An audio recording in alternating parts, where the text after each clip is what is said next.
Travelers on the Omnibus occasionally touches on mature subject matter with mature language. As such, audience discretion is advised.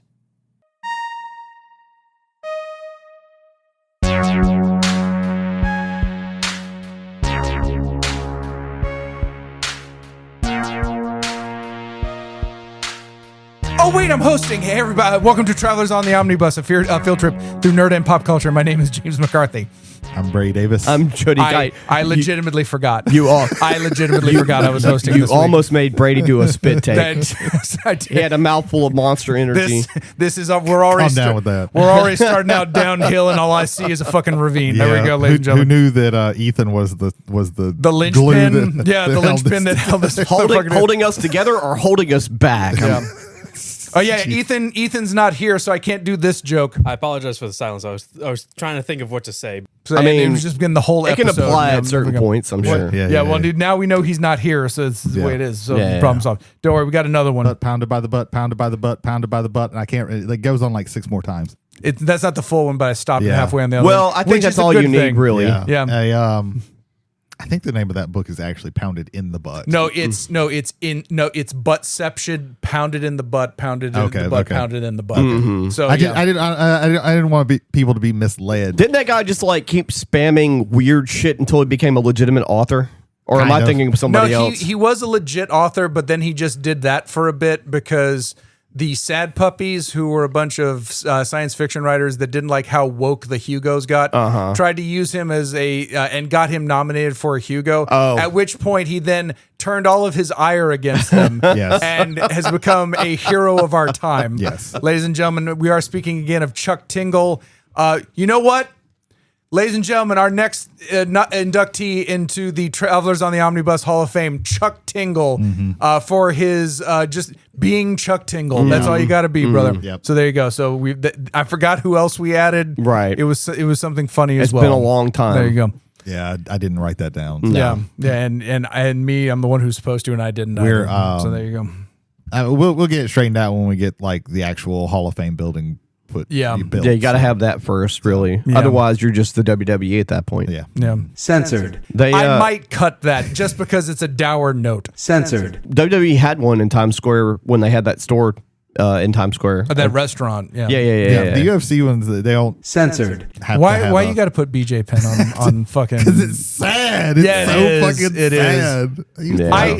I forget. I may have cut that because now I'm really. I forgot I was hosting, and now I'm real fucking sad.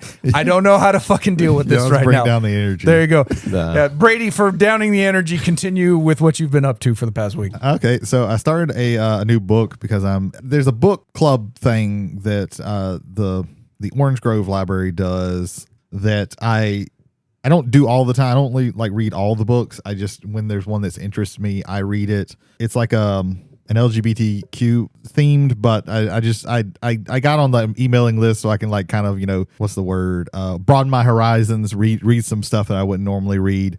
Try and read some more nonfiction because they'll go back and forth between fiction and nonfiction. Although I haven't made it through but one of the nonfiction books because for some reason I just cannot read fucking nonfiction. But this month, since it's October, the book is actually Carmilla. So I was like, let me read that. This is 1872 book. It's widely considered like the first vampire book. It predates Dracula by like 25 years. Oh shit. And in fact, Dracula, like Bram Stoker, probably took some inspiration from this book, and there are very strong lesbian undertones in the book. Sounds very European. Yeah, well, it's written by Joseph Sheridan Le Fanu. He's an Irish writer. So I was like, it's only like a little over 100 something pages. Like that seemed to be the status quo back then. Yeah, I was reading. I did a little.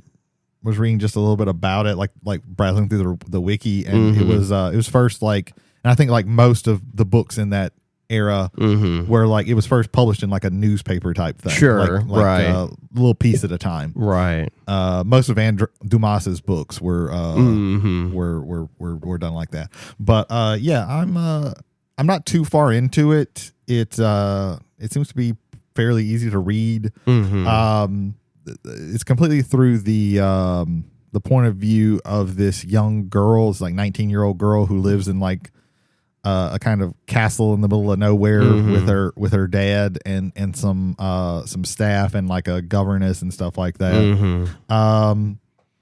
I really like. I'm literally like in the first chapter, right? So not much has really happened, but I'm interested in it because it's like a historical thing. It's and you know, you always hear about Dracula, but this is one that, in fact, like a lot of media will, if they have like a female vampire, because the main person, the vampire, is female, right? They will be named something like Carmilla or Carnilla or something. Some like.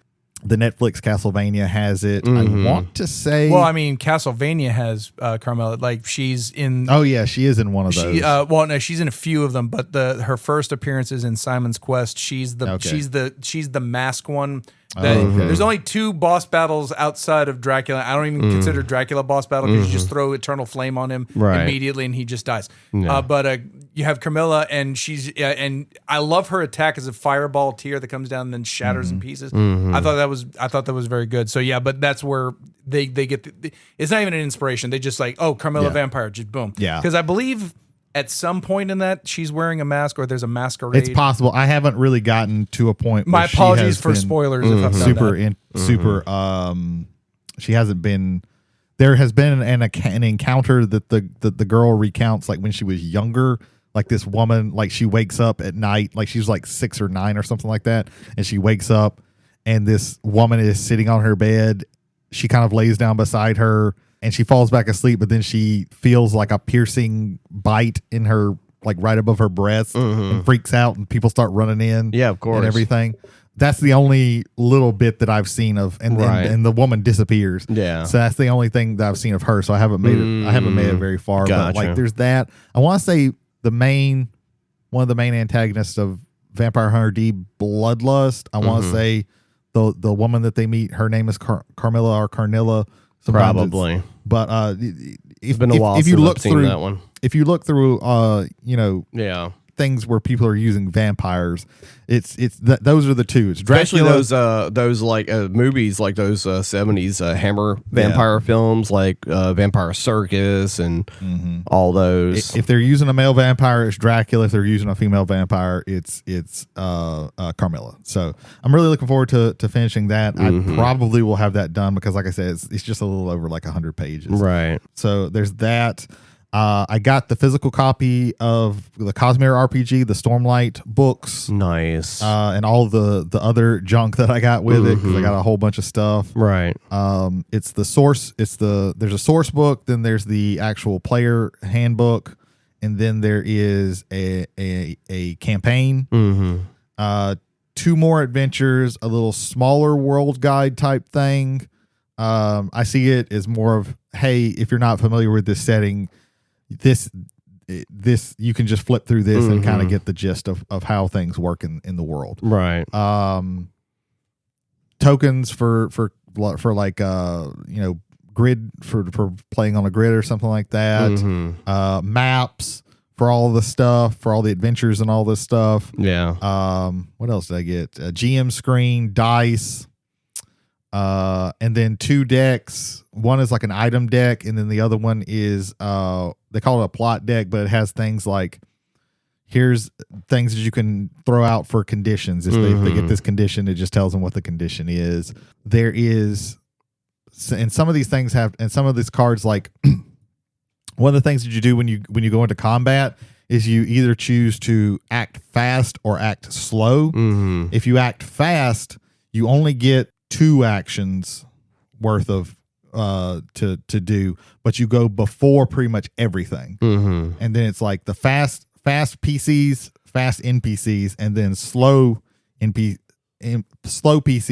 slow NPCs. And if you go slow, though, you get 3 action points basically. But you go last. But you go after the fast things. That's an interesting balance. Yeah, so you have like so you can pass. So they have cards for those to where instead of asking everybody, they just go, okay, I'm going to flip, and okay, now I'm going fast. So your card shows you're going fast, so I don't even have to think about that. It makes it a little bit more smooth.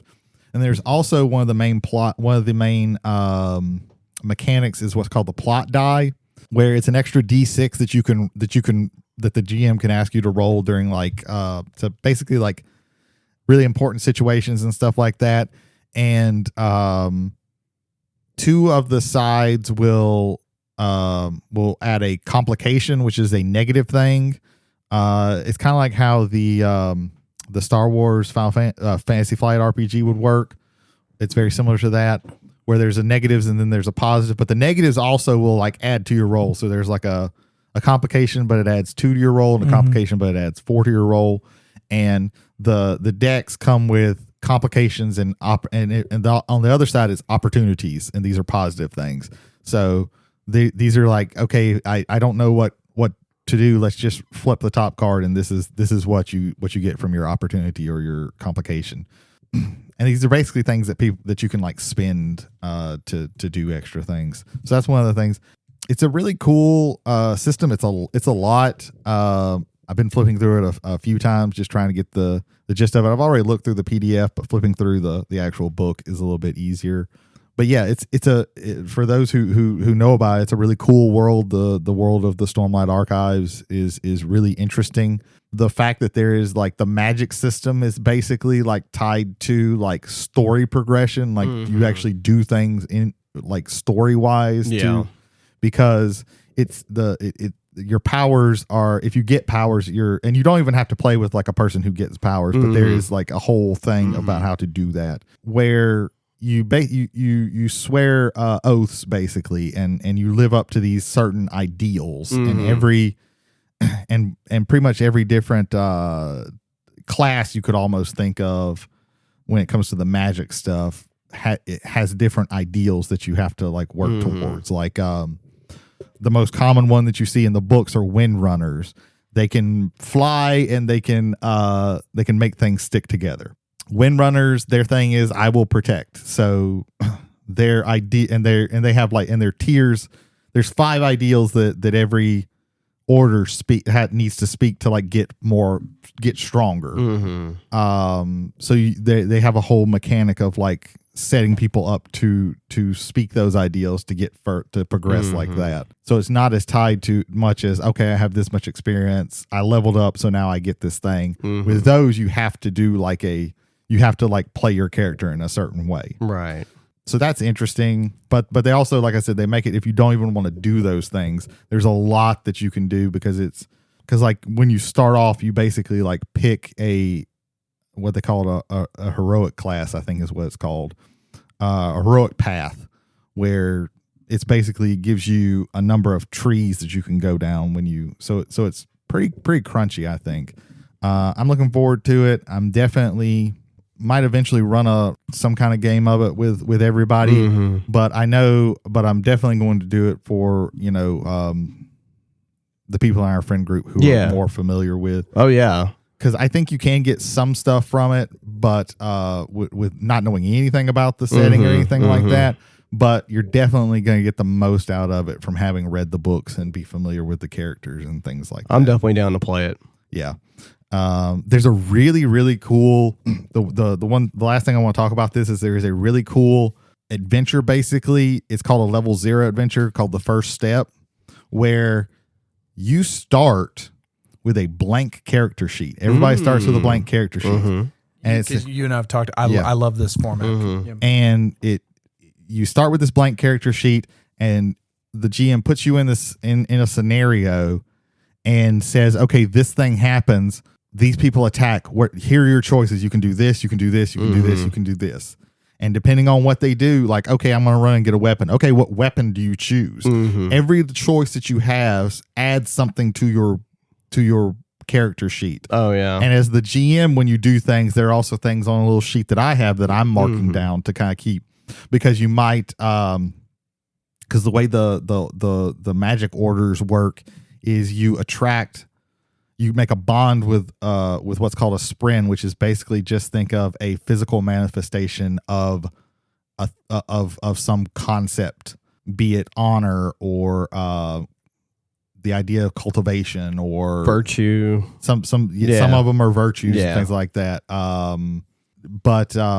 but you attract them. They're sentient beings. Mm-hmm.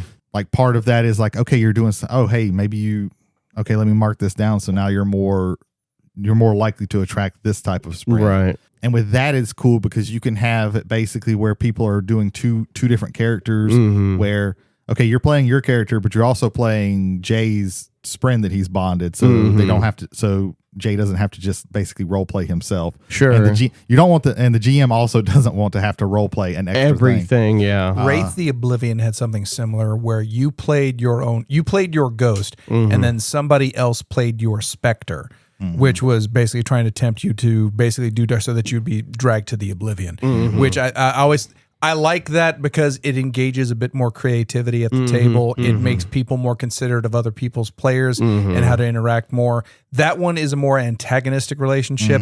I do like the idea of it being either neutral or even a friendly thing towards you. Yeah. So I again, there's a lot about the system that I like.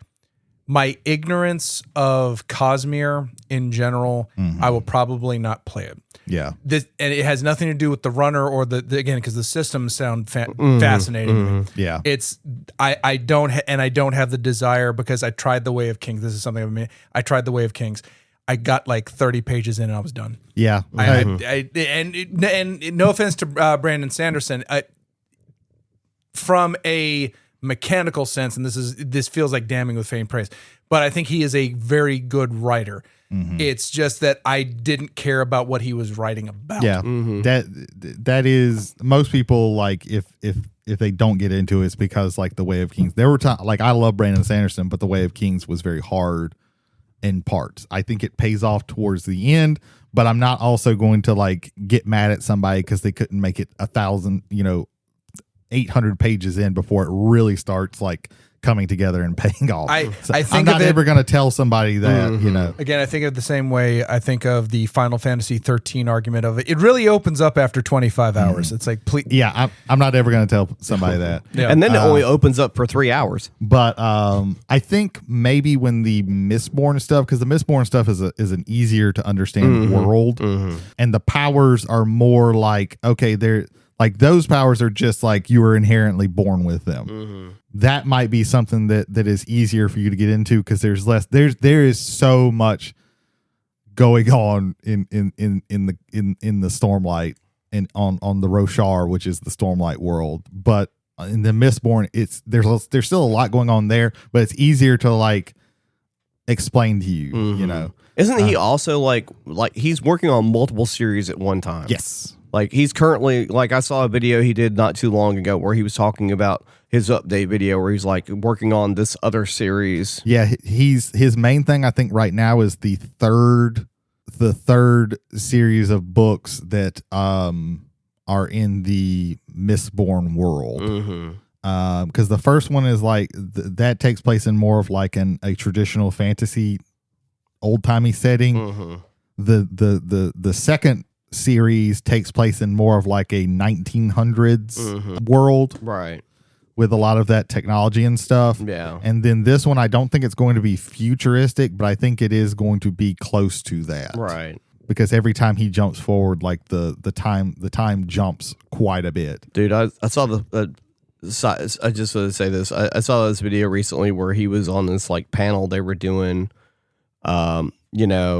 like how do you make creative choices and things like that or whatever, and it was like one of the cons this year, Dragon Con, one of those big ones. I actually know it was Brandon Sanderson's own event. He has like Dragon. It's like it's the called Dragon Steel Con. Yeah, Dragon Steel Con, and he's up there with a bunch of other authors. Of course, like he had to approve all of them or whatever. And like this one guy, like Sanderson, of course, comes out last, and this other guy who's probably a predominant writer, I don't remember his name or whatever, was like, man, I wish I could get that reaction. And like he was trying to be funny, but read the room, bro. Yeah. Like Brandon did his facial expression didn't change any. And it's just like there was like dead silence. It's like, bro, you shouldn't have said that. Yeah. I feel like eventually there's gonna be probably a magic set with Cosmere. I wouldn't doubt it. He does like magic. He loves magic. Yeah. He's previewed a few cards. I know. In the past year or so. Yeah, he has. So that would actually be kind of cool Yeah. for me. But yeah, the books are really cool. Like I said, this is the Stormlight, and eventually next year we're supposed to be getting the Mistborn stuff, which is a different world with different power system, but it's all working off the same system. So once you learn this system, it's just the kind of, okay, with that one, I feel like it's more going to be like, okay, how does just that magic system work in this? If they came out with like a Mistborn magic set, would you have to have every copy of every card, like one copy of every card? No, but there are some cards that I would really fucking like. Yeah. You know, with Mistborn or with Stormlight or anything like that. There would be cards that I really would want and would hope that would be very good. Yeah. So that I would enjoy playing them. But yeah, so there's that. The other thing that I want to talk about is this is going to be coming out when you hear this. It's going to be a couple more days in Banned Book Week. I just want to call this out because I think this is a very important week because the banned books are important. You know, the act of censorship, especially a lot that's been going on lately, is very tragic. I am of the opinion that you shouldn't ban books. Like that's a bad thing when we start doing that widespread. That is a bad sign for society. So yeah, maybe take some time out and read a banned book. Yeah. Like I said, you only have a couple days, but start one, you know, because we more lean towards like the fantasy and sci-fi side. I want to just name a few of my recommendations. The Handmaid's Tale, 1984. I didn't know either one of those were banned. Yeah, they've been banned. Wow. And it could be from like a school district level all the way up to like a state level. Of course, like we don't have because like it. Catcher in the Rye is banned like in all schools, right? It's banned in a lot of places. It's not banned in like every school, but like it's banned. If in you a lot hadn't of places. mentioned Catcher, I was going to mention Catcher. Fahrenheit 451, Lord of the Rings has been banned before. Wow. I also want to call out, and this is not a fantasy or anything like that, but I also want to call out Mouse. Oh yeah. That one has been I think last year or 2 years ago. That one was banned. You know, everything that like they've recently, like a lot of places have banned like the Diary of Anne Frank. So, you know. Yeah. What was it about, like, you know, those who choose to ignore history tend to repeat it? Or doomed to repeat it. Doomed to repeat it, yeah. Yeah. So yeah, you know, get you a banned book and read it. If most of the time, you know, if it's a book that they don't want you to read, it is probably worth reading. I think it's ironically hilarious that Fahrenheit 451 is a banned book. Yeah. Because the story is about censorship. Yes. That's all for me. Cool beans. Jody, go for it, brother. I've jumped through 5 black holes since last time I've been on this show. I've been playing No Man's Sky. I've been having fun with it. I found a planet where bubbles just appear out of nowhere. They don't do anything. You don't interact with them. They're just there looking cool. So it's really neat. I'm having a fun time with it. I've yet to build my own ship, but that's okay. I've come across a few other ones that I could have picked up, but they were worse than mine. I've gotten to play it with a couple of friends. That's fun to be able to do that and be able to go through different star systems and things of that nature. Also, recently, I've been able to play Marvel Rivals because it's come to the PlayStation 4. Currently, I'm working on 2 characters from 2 different classes. I'm going to call them by their classic names. So the DPS I've chosen is Squirrel Girl. She's very interesting to me. She's different than most of the other DPS characters.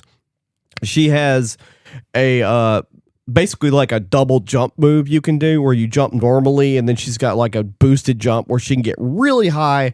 And then she can throw an acorn to stun people for a few seconds, and then her slingshot almost never stops your regular move. And then, I mean, why wouldn't you want to be able to launch like a dozen squirrels at someone as your ultimate? And Squirrels dance. if you do it in a closed space, they bounce off of the walls. The only drawback is people, if they're smart enough, they can shoot them. You know. But yeah, I've learned two things recently. Mainly playing with mostly randoms, if not all randoms, and that is for the most part, I will not play a healer support in a random lobby most of the time because people are dumb and will typically fuck off and then blame the healer for not healing them. I was in a game where people were being stupid and jumping around or whatever, and there was like another support character that was kind of staying put, which was really obnoxious for the other team. So while Rocket Raccoon was healing the Hulk, I was healing Rocket Raccoon. So that was fun. So the support helped the tank. So the healer I do play, though, the support I do play currently is Luna Snow. She's got ridiculous mobility, and she's got, just like the other support like Jeff and Cloak and Dagger. You have you can put damage out and you can heal pretty much with the same kind of moves or whatever. Don't forget Mantis. Mantis. I haven't played Mantis yet. I've slowly been trying to focus on a couple of different characters at one time. I tried to tank a couple of times. I tried Venom a couple of times, but I got blown out pretty quickly because I don't know what the fuck I'm doing yet. So. I got out during season 2. Part of it is because I could only play at 4 o'clock in the morning, and those are interesting games. You haven't lived until you've played a game, and then all of a sudden, Triumph of the Will is playing on somebody's speakers. That's a weird time. That is a weird time. Don't worry, folks. I've also had nonstop Hassan Piker also played, and it's not so much the content. It's that folks, we're playing a video game and we're supposed to be focusing. God damn it. Yeah. But actually, the first one's really more about content. But that's neither here nor there. If you're playing Mantis, I will say all this. You can heal. You're not a primary healer. Right, sure. If you have the most healing and you're playing Mantis, something went horribly wrong. Right. Yeah, I think out of all the dual, because I think most of the support have some damage output. I think from what I've seen, the best one is Cloak and Dagger. One of the best healers, and Jeff is really high up there. Cloak and Dagger, again, this is 2 seasons ago. Cloak and Dagger, you have to stay with it. And some people will see you turn into Cloak and then immediately flame. It's just keep healing. No. Every so often you need to hit them with the vulnerability and get some damage in and then go. I would say you should primarily be in Cloak because people are expecting to be healed. Right. But there's a reason why that character is 2 things. It's to balance one with the other. The other one, Jeff, if all he's doing is healing, can easily outpace Cloak and Dagger. I would say again, though, you need to he has attacks. Right. You're not going to be the number 1 DPS, but he has attacks. Be aggressive and then fade back because you have your own bubbles, which will heal your own people, but will also heal you. Right. So you can do a bunch of burst damage. If they focus on you a bit, get out of the way. Bubble. You're at near full health. Go under the water, heal up more, and then come back with your team and then keep it up. Not all the time. Right. But every so often, you've got to do these things that are going to change the facing of where the combat is. Yeah, I think one of the reasons why I like Score Girl as DPS is just because she's got range, so I can stay in the back and kind of spam if I need to. Mantis and Squirrel Girl were probably my 2 primaries towards the end. I've always graduated towards the demo. If talking about Team Fortress 2, the Demo Man class, the Demo Man has grenades. Yeah. In there I was Demo Man more than anything else. In Overwatch, I was Junkrat more than anything else because I like grenades. What I like with Junkrat and Squirrel Girl is you also have traps, like that giant acorn that if it hits somebody, a bunch of squirrels come up and basically arrest you for a second, and then you just hit them with squirrel acorns over and over again. It's great. Yeah, we had one of the games I was playing, the second game. Okay, so the first game I played with Phil for maybe 2 hours, and we won once. because me and him were the only one communicating. We were not talking to other people. Fuck that. And started playing by myself, and I got completely just trashed.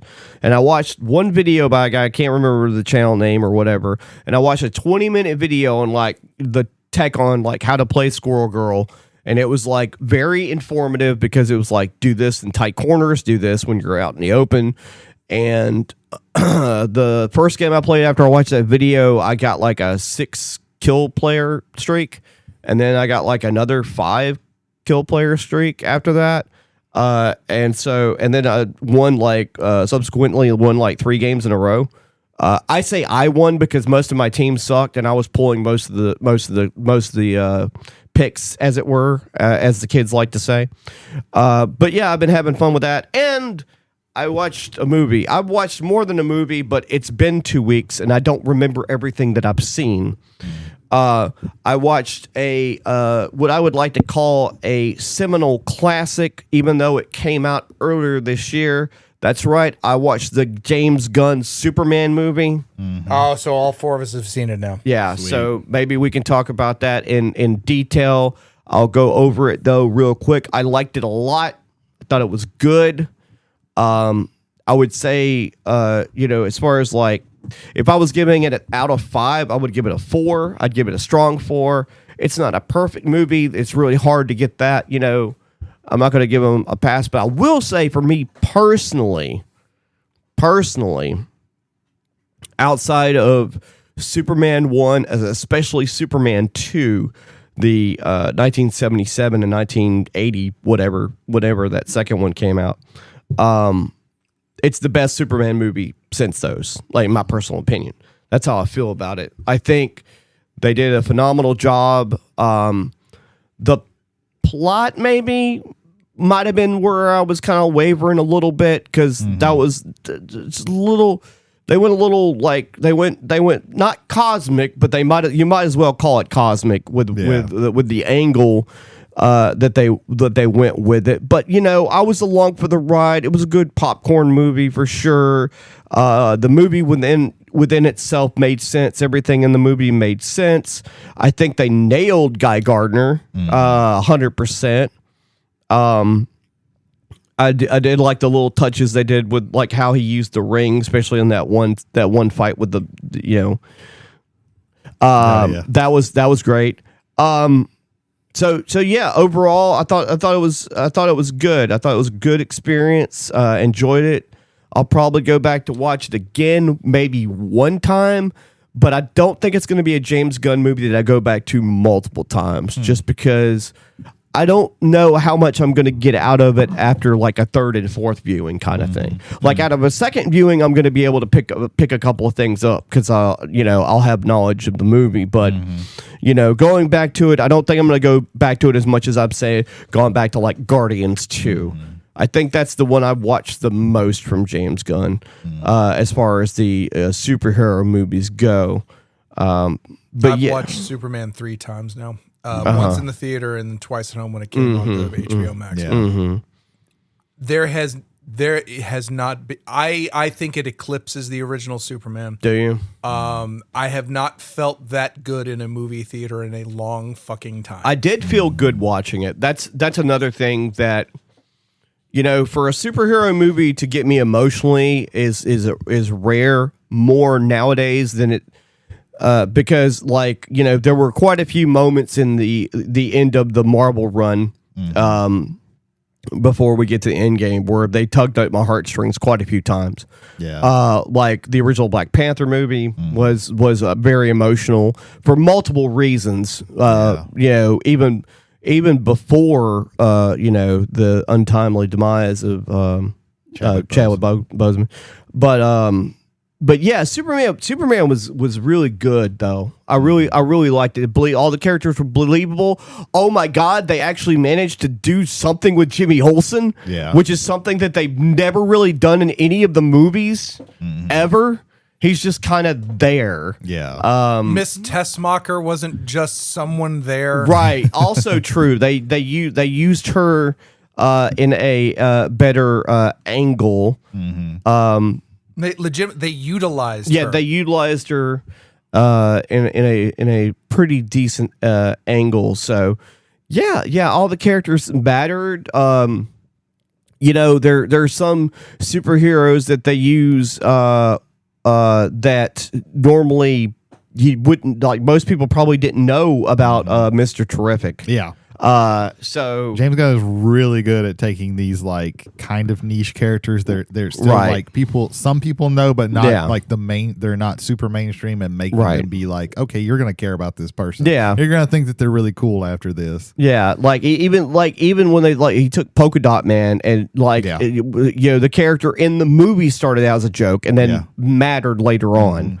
I will say, like with me, the only other superhero movies that have really gotten me emotional is Wakanda Forever for obvious reasons. Yeah, at sure. the end there, and then Guardians of the Galaxy Volume 3, which is another James Gunn movie. Yeah, I just rewatched that. Yeah, and there, if you've watched the movie, you know the part. I fucking cried again. Like like clockwork, like fucking clockwork. There's a scene in 2 when he's talking to Kurt Russell, and Kurt Russell just slips, and just, hey, by the way, this happens, and then like, oh my god, that's really fucked up, and I really hated putting that tumor in her brain. Yeah.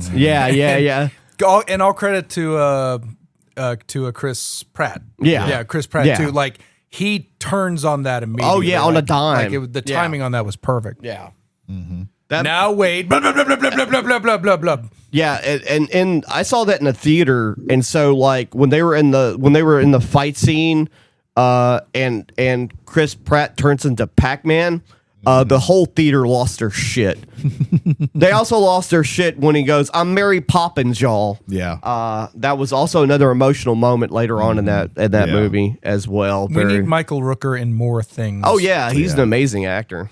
But that's me. I'm done. You're done? Yeah. Okay. Well, again, it's me because Ethan is. What do we want to say Ethan's doing? He's fighting something. Sure. We don't know yet, but there you go. So there's this game. It released in like 1997 on the PlayStation, and to me, it should always have been it feels like a Nintendo game. It just kind of but it's Final Fantasy Tactics, the original, and the Final Fantasy Tactics, the Ivalice Chronicles released last Tuesday. I got it day one, but I wasn't able to play it until the weekend, which is the epitome of adult life, right? Just the way it is. Yeah, it is available on a whole wide ranging group. Pretty of much platforms. everything. If it's actively playing a video game right now, you're good. The main ones that probably would be PlayStation 5, Steam, and the Switch 2. I bought the Switch 1 version because there's a game on the cartridge. The Switch 2 is one of those game carts that just has the download. It tells you to download the thing. Right. And then if you don't have this plugged in, you can't play the game, which is like ass backwards, but whatever. Yeah. But I got that, and then I put it in my Switch 2, and then the upgrade is $0. Yeah. So so now I have the Switch 2 version for Switch 1 prices, along with a physical cartridge that, should my Switch 2 ever explode, I can just go back to my Switch 1 and play it there. And it'd be great. The quality of life has been fantastic. You have to grind in Tactics. You just have to. Yeah. And so instead of having to like go back at like go here, and like, when you're at the location where a battle could happen, you just hit the A button and then fight. And it's like, oh, cool, I get to control the grinding. Now, you still have random, like when you're traveling, you can still have a random battle. But it's good there. I love the fidelity. I love it. The upgrade is perfect because it keeps that original style, that 3D diorama, which, let me say this also right now, my favorite art style for any kind of tactile. Oh, I love it. Like, I love it. Between the height levels, but the art, the way everything looks, the way everything, and again, it's like, I could, if I sat down with the materials, I feel like I could build this and then present it to somebody. I think it's fantastic. Absolutely fantastic look on the thing. The fidelity's been brushed up. It's been cleaned up without like losing some of the edges to it. The big thing is the cast is voice acted. Yeah, in the new version. Yeah, and I'd recognized a lot of those voices from the Live Alive remake. I think Erstead is the one who played Erstead in Live Alive. I think he is Mr. Belves himself. I was about to call him Delita. That's the other protagonist. quote unquote. Right. And I was also about to call him Squall because my brain is rotting. Yeah. God damn it, Ramza. I'm looking right at you right now and I can't remember your fucking name. So, right now, my first impressions, this gets a strong recommendation from me. They've done a very good job of being true to the faithful while also bringing it up into the modern age. Well, two things also. So I don't own it yet, but I do know everything about it because I've played all the other iterations of Final Fantasy Tactics beforehand. This game also comes with the classic version of the game as well. But, and I could be misremembering, but I want to say that they didn't, for some reason, they didn't have access to the original code from the PS1 and had to use the War of the Lions code instead to make this game. So you're getting like the War of the Lions version. But the thing is like, that's pretty much the PS1 version with some upgraded graphics anyway. Yeah, and then there's the classic version, which you can play, which is probably the War of the Lions version of the game, and the new version, which is upgrade high fidelity and voice acting as well. Another thing, and I think I've said this before, maybe on another podcast, I don't remember because memory is nothing as well as time itself. The guy who made Battle Ogre and then made like I think one other tactical game, went on to make Final Fantasy Tactics, and his team went on to make both Ogre 64 and Tactics Ogre, and subsequently all the Tactics Ogre games that have been remade, remastered, such as like the one on the PSP and the recent one. The PSP was like Ties That Bind, and then I don't remember the newer one that they recently came out with. But yeah. Also, they did a very good I job. also love Tactics Ogre a lot. Like as far as like between those two, I can never really decide. But I will say that A2 was probably the worst Final Fantasy Tactics iteration, but that was on the Game Boy Advance. My issue with, and I get why they did it, I hated the judge system because it limited you what you could do, but at the same time, I also know from playing Tactics originally, and even now I feel the pull from it from this one. Once you get a certain group set up, you're good. You're good. And you don't have to worry about anything for the remainder of the game. Yeah. Quick little, like, if you want a power game real quick, get from Squire, get Focus, and then just whoever gets Focus, I go Ramza with that. Then turn them into a monk, and then just win the game. Yeah. Just straight up win the game. One thing I did on the War of the Lions version of the game is they introduced two new classes, Onion Knight, which I never touched, and the Dark Knight, which I did. I and it takes like, I don't know, like 8 class jumps or more to get to it. But the Dark Knight in that game, when you get to that, like, it's great, but by the time you get to it, your random battles scale with you. So if you ever come across a random battle where you could hire like 2 new guys, if you could get to them before the goblins kill them, that's not happening. Those guys are fucking dead because those random enemies have 300 hit points and hit for like 50. But I will say though that the story, once you get like the story fights or whatever, those are set at a specific level and you'll just wipe all those out. But the Dark Knights hit with like both magic and physical. So if something's immune to one and it's not immune to the other, you're going to hit every time. And that's probably the most busted class in the game. Early on, you have Dragoons are great. Yeah, you know, those are fine. What I love, so I told them this last week, the Switch One version came with a poster. It's like, how very nice. 90s.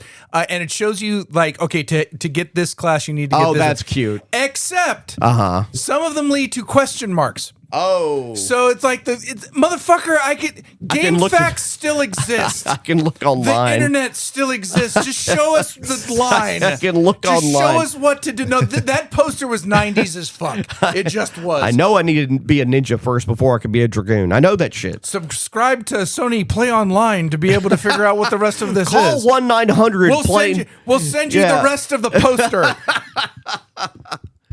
Oh man, There you go. Tactics is great. There you go. Yeah. So welcome to Magic Corner. Magic Corner. I just want to say, I don't like tactical RPGs, so I just know a little bit about Final Fantasy Tactics by osmosis, and that's about it. I can geek out on it for like an hour straight. That is, tactical RPGs, I'm just not. You can good at, so you I can just unlock can't. Cloud. Yeah, Yeah. I know in the original version of that Yeah. game, it was a very laborious thing. Oh yeah, for 'cause I sure. remember It reading. started by you had to go to one of the bars and get a specific rumor, and then just start going to random yet specific places. Yeah. And then you jump through all the hoops to get him, and then you have to jump through even more hoops to get his Buster Sword. Yeah. To where Which was the Materia Plus sword. They Yeah. didn't call it a Buster Sword. Right. Yeah, I remember. But yeah, so that's my thoughts on Final Fantasy Tactics. Hey everybody, Future Jay here. More Magic Talk, Volume 6, coming in a few days, or already on the channel. Have a good one, guys. Back to the main show. Welcome to Feedback, ladies and gentlemen. We have one piece of feedback. It's from one Jody L. Kite. Yeah. Jody, last week we watched Lake Mungo. Yes. And you were going to be a part of that, but your car decided to become a demon. That's true. And you weren't able to join us. So now that you are with us, very quickly or however what speed you would like, what were your thoughts and opinions on Lake Mungo? Well, it was interesting because starting the movie, I didn't know it was Australian or New Zealand, whatever it was. I don't remember exactly. It's Australian. Yeah. So that was interesting. The movie, I like when sometimes when a movie does this, I don't. It's hard to really kind of wrap your brain around what's happening. The characters some of them felt like disingenuous. Like I really didn't trust some of the people that were doing the interviews because at first, you had this couple and they're talking about the girl and, everything's normal, whatever. And then like 20, 30 minutes into it, you're like, oh yeah, she babysat for us. We had a 3-way with it. It's like, whoa, Yeah. that's fucked up. That part took me out of the That movie. car fucked me up. Yeah. That part really fucked me up. I'm like, I don't know about any of this right now. And then, it gave me some of the same vibes that I got from last broadcast where That's exactly what I mentioned. where like when you have like the face-to-face fake documentary, the mockumentary part of it, you have like people giving like their renditions of what happened or how she was or whatever, and then you just go to this like really like disjointed like found footage or whatever of like her burying things in the sand at Lake Mungo or like hanging out with her friends. And like there's a weird part in the movie where they're like we thought we saw her in the house, but really it ends up being like the brother was like pranking everybody, but I guess his excuse was he was trying to like maybe like have everybody feel like she was still there or whatever. Specifically his mom, and she was going crazy, Yeah. legitimately. and then you get to a weird part where there's like, for me, what I kind of take from it as a whole is that the way the movie's portrayed, and like hindsight after watching it, the way the movie's portrayed is that she was dead the whole time. Like if she wasn't dead, like she was basically destined to be dead the whole time, because there's that part in the movie right before they leave or whatever, where you get that like sense of like she was trying to contact her mom when she was still alive, even though it was a weird part, especially at the end of the movie where you're like, the ghost is in the house when they leave. So it's kind of Talking like about the part where they're both doing they're just going back and forth between their readings. where's it going? Yes, yeah. That was kind of like, it was disjointed and it was kind of like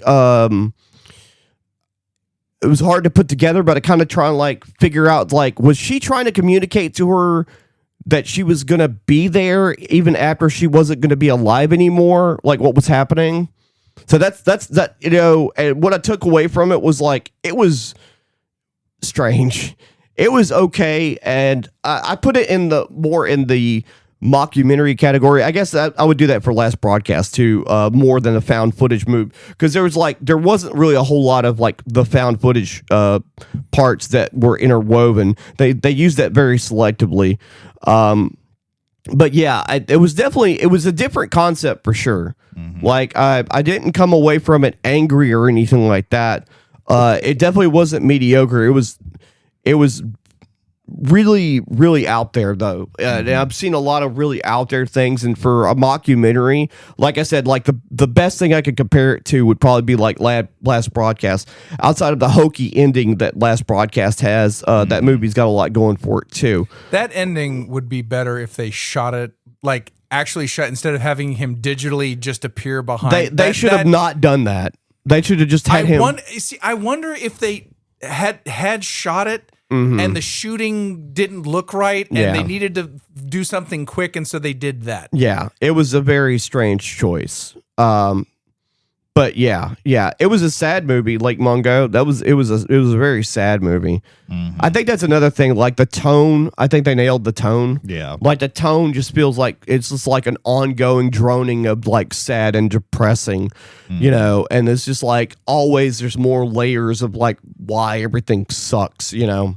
Yeah, this one you don't get closure at the end of this movie. Yeah, yeah, and that is I really, the reason why like Mungo kind of it draws me to it is because you don't get those answers, and that's one of my favorite things is a movie that that keeps you thinking, keeps you asking these questions and thinking about it afterwards. Right, some of my favorite movies do that. Yeah.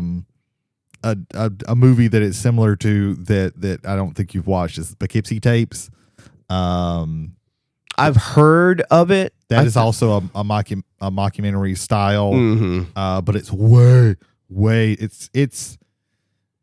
it's tragic and it's dark, like super dark, because it's about a serial killer who is one of the most horrific serial killers that you can think of. Gotcha.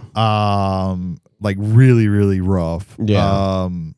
But it's not like graphic is the crazy thing. Implied. But a lot of it is implied, and you kind of see the aftermath of things. But it's very similar to this in that it is that mockumentary style. Because they basically like find the tapes that this guy made of all his like killings and things that he has done. And that one's like, I'm glad I watched it, but I don't necessarily. That's not one I want to watch again. Really, yeah, I don't really know if that's the movie for me that I want to get into.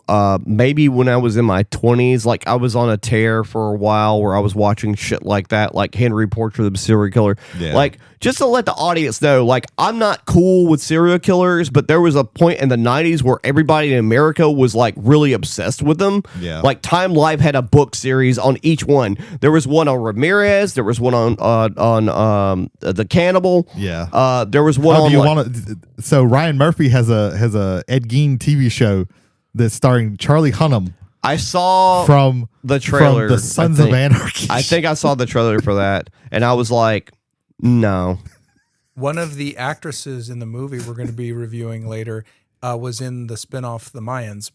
Oh, okay. I never watched that. I've heard good things. I heard it was way better than Sons of Anarchy. I watched almost all of Sons of Anarchy. I don't know why. I think it was just because, like, you know, FX had a thing where they would only air their shows where nobody was watching anything else. I didn't make it through the last season. I didn't either. I didn't get that far. Yeah, I think that show. Part of it was that me and my girlfriend, that was like a show that we watched together a lot, and then and we broke up part of the. And you were like through, over and I was it. like, I don't feel like finishing this. No, I think for me, but I also like it's. I think the show should have had like 5 seasons. It just kept going. It was super good, but then sometimes it was just like very meh. They kept just adding more shit to it. Yeah. It kind of peaked at like the second season, to be quite honest. It's the problem with a channel that was like one of the first original series they had that I remember being like stand out. Yeah, that was one that really got like in the cultural zeitgeist. But yeah. So we're talking about something besides Lake Mungo. Lake Mungo. Yeah, my bad. No, it's quite all right. No, it's okay. We all did this. Yeah. Yes.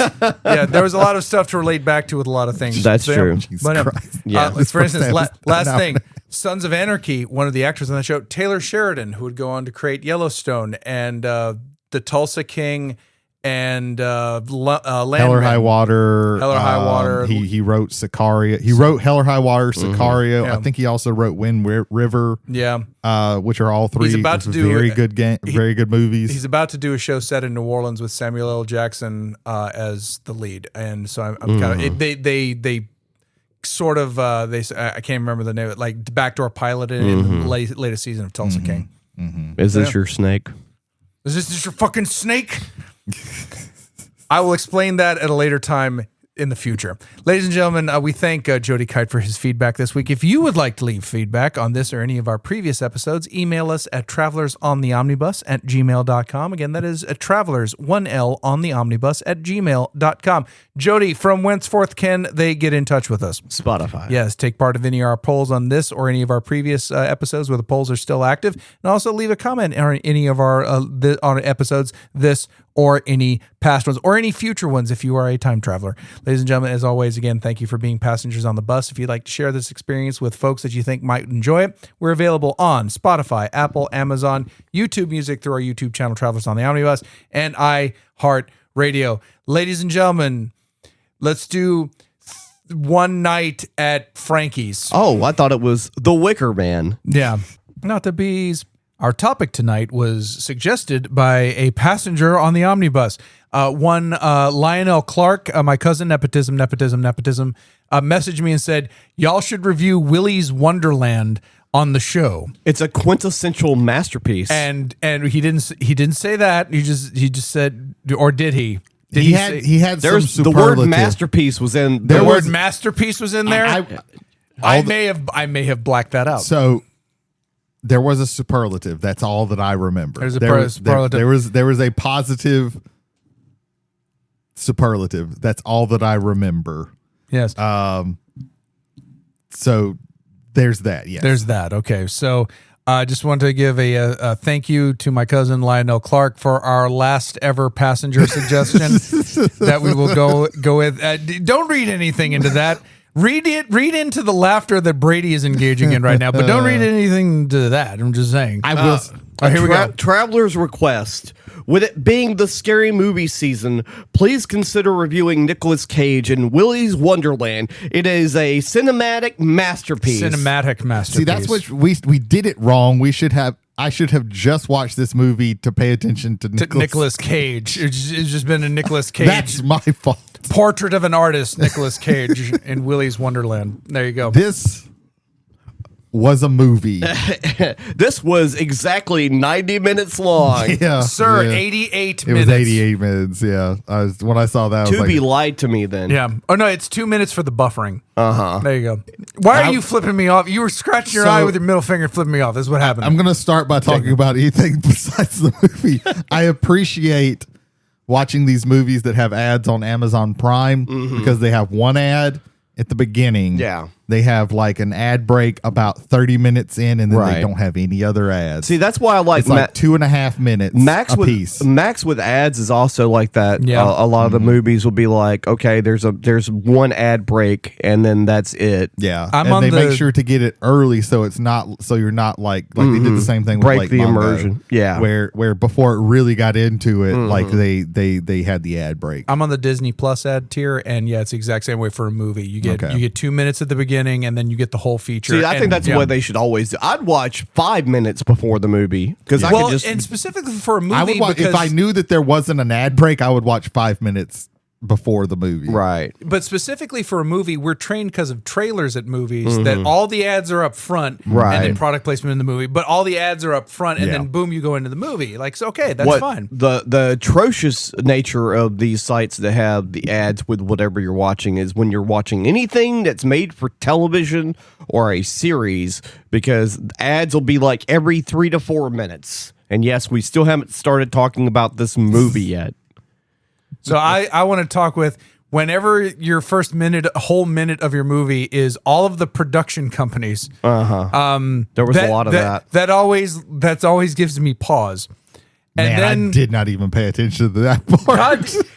This is so. I was looking at more, my phone. So more behind the scenes talk. I think I was making dinner or something. Yeah. So more behind the scenes talk. We're recording this on a Wednesday. By Tuesday, we hadn't really talked about it, and then this is what we're doing. And no one had like said, okay, I'll host. So it's like, if no one objects, I'll be the host. And everybody's like, okay. And it's like, oh, wait a minute. I think I've done something here. There we go. So Yeah, I stopped myself from putting into the chat that because I watched it day of when the message was put in there, and I thought about like messaging later on that evening. Man, what a movie! yeah. So let's give some biographical real quick. I want to preface this before we get into this, that it's okay to like what you want to like. And I'm saying this specifically because somebody asked us that at least one of us knows, ask us to watch this movie. Which is a family member. Can't choose them. Okay, shit. Wow. I'm trying to be sincere. Fuck. That was sincere, you asshole. You can like what you like. Just because we didn't get something out of it doesn't mean that you couldn't have gotten something out of it. If you thought that this was a great fun movie, I can understand. Hey, I love Phantom of the Paradise. I mean, Yeah, but yeah, just we're not trying to yuck, or at least I'm not trying to yuck anybody's yum, but fuck it. You're not allowed to like things that are bad at all, and I'm the only arbiter of that. I think, God damn it, what Brady is trying to say is we're going to be shitting on this movie, but we're not literally shitting on your opinion of this movie. yeah. If you had fun with it, hey, that's one of the things that I think art is supposed to do. Yes, I compared Willy's Wonderland to art, but yeah. Lionel, I'm submitting your name to Kendrick Lamar so he does a diss track about you. Damn. That's how about that? Damn. How about that? No, it's not. No, it's not that bad. I actually overall it was okay. I had some fun in points. Yeah. It is a bad movie, but I had a little bit of fun. It is. I found it aggressively meh. It was boring in a lot of parts, which I think is the worst thing. Mediocrity is the worst that you can have. Like it just. I will say this. I will. Here's my praise. Yeah. It was better than the Five Nights at Freddy's movie. See, I haven't seen that, so don't. I can't say that. I will say that I enjoyed this more than the Wicker Man remake with Nicolas Cage. The Bees. That's really the only scene in that movie that's good. What about the time when he dressed as a bear and punched a woman?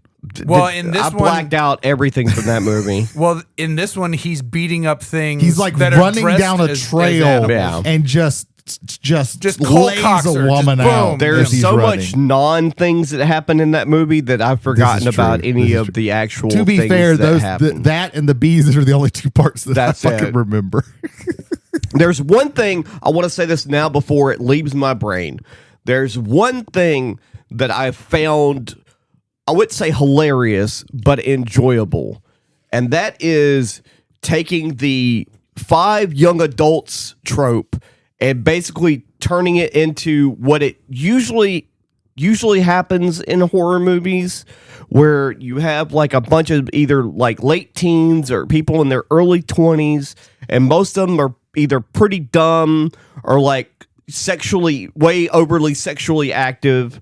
And you have like, your final dude or girl that's usually smarter than everybody else, but also ends up being the reason why all of their friends died, because they didn't need to come to this party or Wonderland if it were. Yeah. Because our main protagonist doesn't need anybody's help really. Mm-hmm.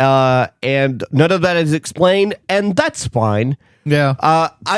I don't need that to be explained to me. Yeah. The timer going off every 15 minutes on his watch to tell him to drink his Jolt Cola might be a little confusing.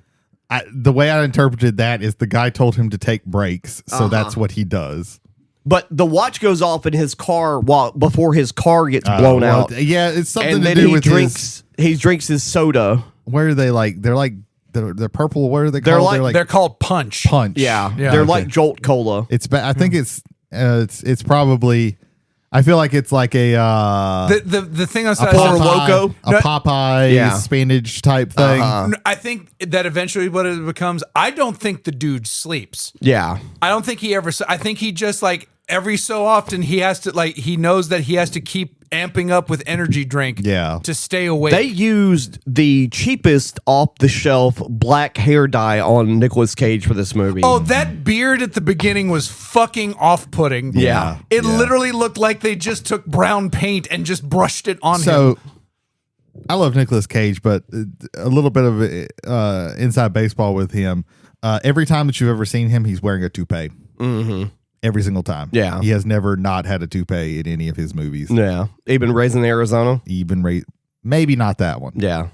But I'm pretty certain he's had a face. He started losing the hair for a while. like very, very early. Yeah. But I want to say that there's a good possibility that he has never not had a rug on his head Right. when you've seen him. Because his hair is a lot fuller in Vampire's Kiss versus Raising Arizona, and those Yeah. movies are like 2 years apart from each other. Yeah. Let us also not forget Renfield. Yeah. Where he has the widowist peak. Yeah. Oh, yeah. Yeah. But he's it's Dracula, crazy. so Yeah, you know, there he's you got go. to wear a toupee. There you Yeah. go. I'm looking at the poster for Willy's Wonderland, and the tagline is 2020 isn't over yet, kids.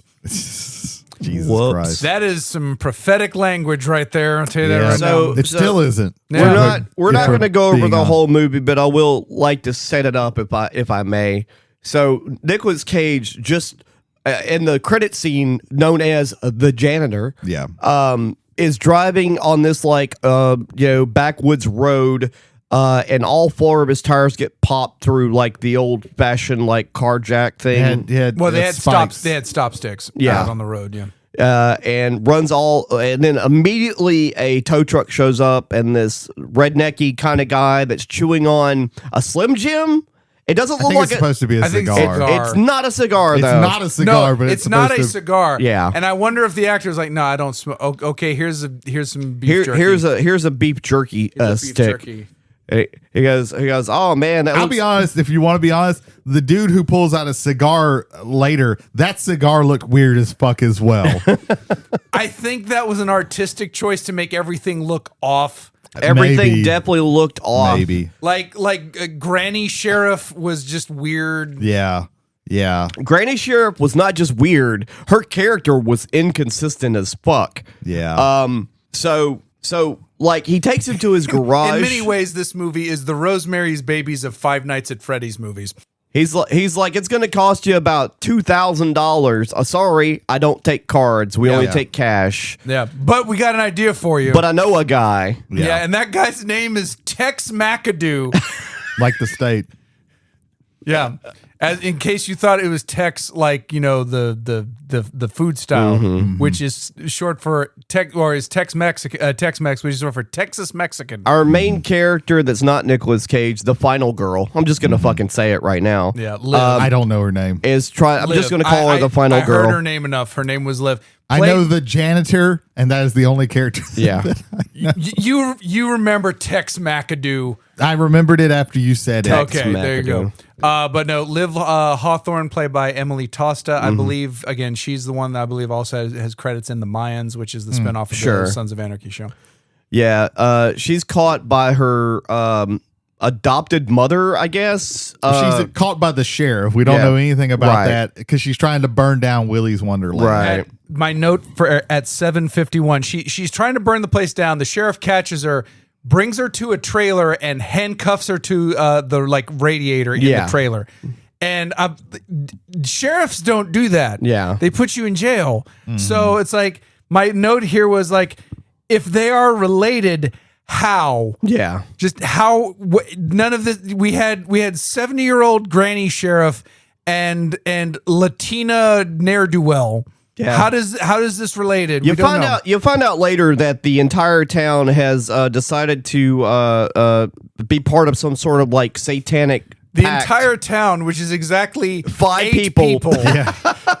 No, yeah, it's literally It's all of the kids in the it's town. all Yeah. the kids. The Yeah. sheriff, the deputy. I'm not even certain The all of garage those guy. kids are from this town. Right. They don't. That's fair. They sometimes That's fair. act like they are not from this Tow town. truck guy. Tow truck guy and Tex I McAdoo. Yeah. think it's just confirmed. The final girl, the sheriff, Tex, and the tow truck guy. We got 4 people that we know are from this town. Also, the car that he was driving, I swear to God, that is the car that he's driving at the end of Drive Angry. Yeah. So I was wondering if this was is a prequel John, to Drive if, Angry. If thi- no, if it's a sequel to Sequel to Drive Drive Angry. Angry. Isn't that like he a got char- out of hell Oh, again. Isn't it okay. like a Dodge Charger or something like that? Oh, I don't know. fucking know, man. Damn, what was I gonna say? Yeah, another thing to the town being abandoned. When the sheriff gets her, she takes her to like a trailer park. That trailer park is like very empty. It's one trailer. It's multiple trailers, multiple but trailers. it looks Right. like nobody Yeah. else is in this. They is in found this like trailer park. a place like Boone, Mississippi, and just Yeah. like filmed it there. Is what it looks like. Probably. This film takes place in the town of Hayesville, wherever. But Yeah. no, there's Hayesville. they mention it one time. It's a blink if you'll miss it. Take a guess. You have 50 states. You know what? I'll take out 2 of them: Alaska and Hawaii. Doesn't West take place. Virginia. You say West Virginia, Georgia. Nevada, chumps. Oh, okay. What the fuck? That's random as fuck.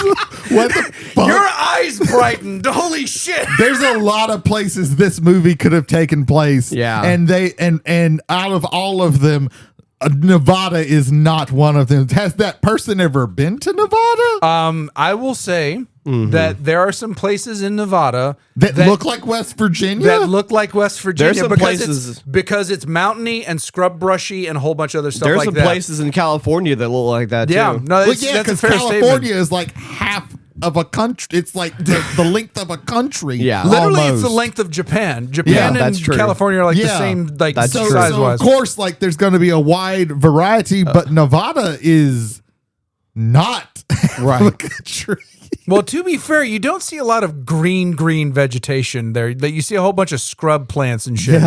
So yeah, but yeah, this takes place in Nevada, which reminds He me. was driving through like the area he was driving through when his tires got exploded was like a fucking like birch trees and shit You're on the side. legitimately mad about this. Because there's no. You could have given somebody 50 guesses to They name would have the never states, guessed and Nevada. the last one would have been Nevada because they're like, well, I've said all the fucking no. states. The last one would have been Utah. We would have gotten to Nevada before Utah. Okay, Maybe. I will give you the Maybe. last like 48. Maybe. Ain't no way there's ever been a salt flat near this place. I'm just saying that right now. I'm just saying right there. The plot. You want to do the plot? Do we want? We can weave in and out of the plot. right. I want to talk. I want to Yeah, talk a go little ahead. bit behind the scenes Yeah, of some of this sure, stuff. sure. So Sure, that's more one of us interesting. had to do research. That's more interesting than the It movie. wasn't fucking It had gonna be me. It was the host, and the host did the research, and so that's how you go there. There was an interesting quote about this movie that blew my fucking mind. So I can't wait. so the director of the film is Kevin Lewis. That sounds like a made up name. It is not. So Lewis described the film as Pale Rider versus Killer Clowns from Outer Space. I agree with that statement. I do. And cites Panos Cosmatos' Beyond the Black Rainbow as its inspiration. Funnily enough, Panos Cosmatos worked with Nicolas Cage on a movie that we have reviewed on this show called Mandy. One of the producers, Grant Kramer, for this film, starred in Killer Clowns from Outer Space. Oh. So basically what I'm trying to say is I also believe that this is a secret sequel to Mandy as well. I think we've got 2 Nicolas Cage movies, Drive Angry and Mandy, and you put them together and you get Willy's Wonderland. He just ladies and drives gentlemen. off of Mandy at the end of the movie and drives right into this town. That would explain- already a badass. That would explain why he doesn't talk. Yeah. Let's talk about this real quick. So it's about 11 minutes in. Nicolas Cage has been in the film for about 5 minutes. He has said nothing. Like, he's made deals to like clean up the fucking Willy's Wonderland and like do all these things for this place, and he doesn't say a goddamn word. And so I put an over under 20 words spoken by Nicolas Cage by the end of this movie. I only heard him say 2 words. He said no words. Yeah. Everything was guttural utterances. He says There is one. He says when 2 we words. Throw it, no, he doesn't say anything. There's one part where he is like throwing one of the animatronics against the wall, and he goes ah, and that's about the only thing. when he's playing pinball, he goes, "Come on." He says, "Come on." I thought that was the music. No, that's the only time I heard him say anything. Well, what I'm saying is, if you bet the under on 20 words for Nicolas Cage in this movie, you would have won a prize. There you go. So, yeah, he says effectively nothing in this movie. Like, everything is done with his body and specifically Nicolas Cage's crazy eyes. My favorite part in this movie, and there's not many, is when the girl, our final girl, like basically does the exposition dump. Or was it the sheriff that did the exposition? We get 2 exposition dumps. I remember 3 expedition dumps. I remember about the initial she tells one by Nicolas Liv. Cage about the origins of the known stuff about Willy's Wonderland being that up until like the serial killers and then them killing themselves in a satanic ritual, and that's the last thing that she really knows. Right. And then there is the sheriff telling the dopey guy, the backup guy, The deputy. the deputy guy I thought from another place. I thought the deputy looked a little bit like Will Wheaton, and it threw me off for a little bit. I could see that. And there where she tells him like what really happened, where they basically made a satanic pact with after the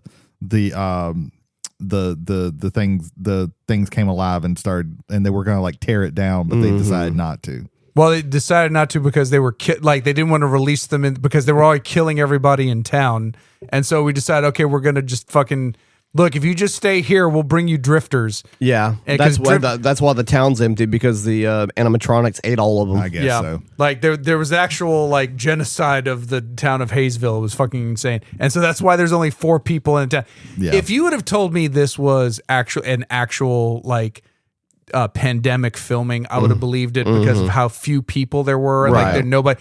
That it would have made more sense to me. But this was filmed before the pandemic, so that just kind of blows my mind. Yeah, so like the It's sheriff, just fairly low budget is what it ends up. the sheriff and the girl are connected because she's one survivor out of her whole family, and then the sheriff, like, quote unquote, adopts her, I guess. Yes, and she just adopts this one child who is just constantly trying to destroy this place, and just they won't Stop let burning him do it down. We've got a pact. There you go. We promised Willy we'll feed him tourists. So you want villains, or you want your antagonists to be credible threats, because if they're a threat, then that leads to drama, and drama leads to emotional investment.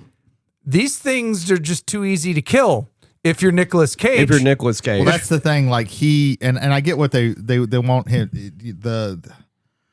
I get the Pale Rider meets Killer Climbs from Outer Space. I think that they kind of failed at trying to do both of those things. Yeah. Kinda. Yeah. Again, I'm not trying to be an asshole. Yeah. But the problem is that so you never feel like you don't care about the kids being murdered, Right. and you know for a fact that Nicolas Cage is never in any danger. There's no sense of urgency. No tension. Yeah. And usually what comes with that is when you get your Pale Rider, when you get your man with no name, it's because he's really good and fun to watch, and like the stuff that Nicolas Cage does to these things is not that interesting. I think pretty boring. He does fighting game moves. He like, does. The gorilla fight is like the funnest thing that he does, and that's not even that fun to watch or think that cool. The only there's very brief moments of entertainment for me in this movie, and I think, okay, so there's this gimmick for his character, every so often his watch goes off and he has to stop and go get a soda, specifically a like Jolt Cola. Well, he has to go get a soda and then play pinball until it beeps again. When he decides to clean off the pinball table, he does start doing that. But there's a scene in the movie where like he's about to start fighting one of the animatronics. The girl's there. He's there to like kick the animatronic's ass, and like his watch goes off, but he stops and leaves. Mm-hmm. Drinks his soda and comes back. Yeah. I thought that was funny in this movie, specifically, with the character, having that for some reason, having to stop and go do that. I thought that was entertaining. I think that they had to add the kids for a few reasons. One, to tie the girl into the story, and two, to have bodies to kill in the movie.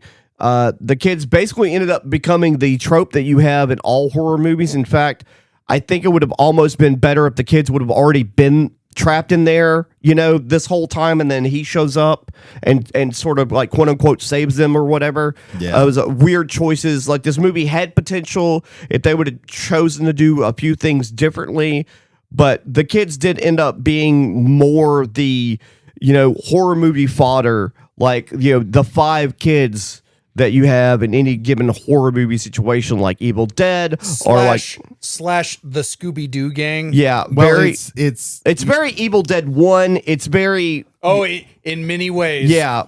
It's these kids, and we call them kids. They're in their 20s. They look like they're fucking mid-20s. Yeah. Which is probably they do that on purpose. Right. We don't like nothing says that they're like high school kids. No, or they're anything definitely like like late teens, early 20s. Yeah. Except like again, the lead girl Liv. She actually looked like she might have been 19. She looks maybe. younger than the other ones. Yeah. Everyone else looks like they're about 25. Right. They're only here, and they make it very clear they're only here to be people to die, so we can watch obviously murders. At the very least, this is rated R, so there are some like gory scenes. Yeah. Which is, if you have like a Five Nights at Freddy's type movie, you want to see that. So they flatten them down to one-dimensional characters. Yeah. You get like a trait. Yeah, and that's about it. You have the lovable loser that has the crush. This guy has a crush on the main girl. This guy's just an asshole. Sex crazy nympho, and her boyfriend who's a jock. Censored. You might want to cut that. I will censor it, and I will also say that for the most part, he is the most reasonable person in this That is movie. very But true. he is also the most aggressive person. That is also true. Most aggressive, but every time he says something, it's like, yeah, that's right. Yeah. Y'all, He does. Like, he has common sense. Yeah. But yeah, it's so they flatten them down to where like you literally know nothing about these people except for the one trait. Not only except for the main chick, you understand her backstory. Well, the guy that has a crush on her also has he has 2 traits. One is he has a crush, I guess, and 2, he's extremely gullible. He is incompetent as a motherfucker. Which leads to my favorite scene in the movie. Mm-hmm. Because the way they staged it, it was one of the few times it's like, this could be interesting. Yeah. So he's hiding in the arcade. Yes. He's hiding in the arcade, and then Cammy the chameleon. Yes. Fight like calls out to him, say, "I'm not evil like the other one," and she doesn't sound as evil as the other ones. Right. Like, she may be like she might have accidentally been trapped here in the thing. It's like, and that scene, the way it was shot, the voice acting from Cammy, whoever did the voice for that, even the young man in there. I think that they sewed that together really well. Yeah. Is this something that isn't just run-of-the-mill slasher movie? Right. Or is this a part that it's like at least stands out from the rest of the movie? Mm-hmm. Ultimately, no. Yeah. But that one scene, I was like, okay, I dig this. I had the note for, wait a minute, 50-58. I like the gator. I don't know. I also like the gator puppet just in general. I thought like he's the one that's in the vents, like going after the main girl when she gets into the vents. I thought that puppet was kind of cool. 5322, the arcade. This scene works. That scene legitimately worked because the notion that there might be a an animatronic that isn't evil, that might be good, but you can't trust because everything else that's built up around it. I also like that they spoiled that isn't the case, because when you see all the murdering that happened in the past, Cammy's one of them. Right. So, you know, she's lying. Yeah. So I thought that worked. Yeah. Like really well. And I give them credit for that. That scene was great. And then the next scene, you come in, main girl comes in, and then Cammy immediately snaps boy's neck with her chameleon tongue, and it's over with. Another gimmick thing that they do with Nick Cage's character, besides him not talking and him having to stop every 15 minutes to get a caffeinated beverage, is every time he fights one of the animatronics and gets oil and robot guts all over him, he changes into a new Willy's Wonderland t-shirt. Yeah, and he usually has to like use duct tape to fix some cut or something. Yeah. After the gorilla scene, he takes duct tape and wraps it around his abdomen. Yeah. I guess that's a back support thing. I don't know. I'm not sure. But It kind of reminded me of a girdle when he did that. That's fair. I was like, man, does Nick Cage just want to look a little bit more buff? Why did I write 26? 2818 American History X. Why did I write that? What the fuck? Oh, no, I wrote this. Oh, no, because he curb stomps one of the animatronics. Yeah. But, that's especially Yeah. So one of the scenes that really irked me is like so all of these kids understand the backstory. They understand most of what they don't know about, like we're feeding travelers to I this think I know place, where you're going. but they understand like the backstory of these things And the dangerous nature. the dangerousness. None of them wanted to go in. Right. But the main chick was like, I'm not going to burn a man alive. Right. I have to get him out before we burn this place down. Right. They came there literally to burn the place down because it is so dangerous and none of them want to get in there. But once they get in there, They become really stupid. they become really fucking stupid. Like, it's actually kind of clever, the misdirection with the chameleon thing. And playing on that guy's gullibility. Right. But then you have like The couple decide to go into the happy fun room, which they know is the spot where like Actually, all the were murders they there took- for that? Were they there? I don't think they were there for that. No, it doesn't matter. Like, they know the backstory. Like, they are with this girl. They are not ignorant of the backstory. It is very clear that they all know everything that they might not have even known necessarily about the happy fun room, but it sounds like that is a thing that everybody fucking knows. Everybody in the town is aware of what the serial killers did in the happy fun room.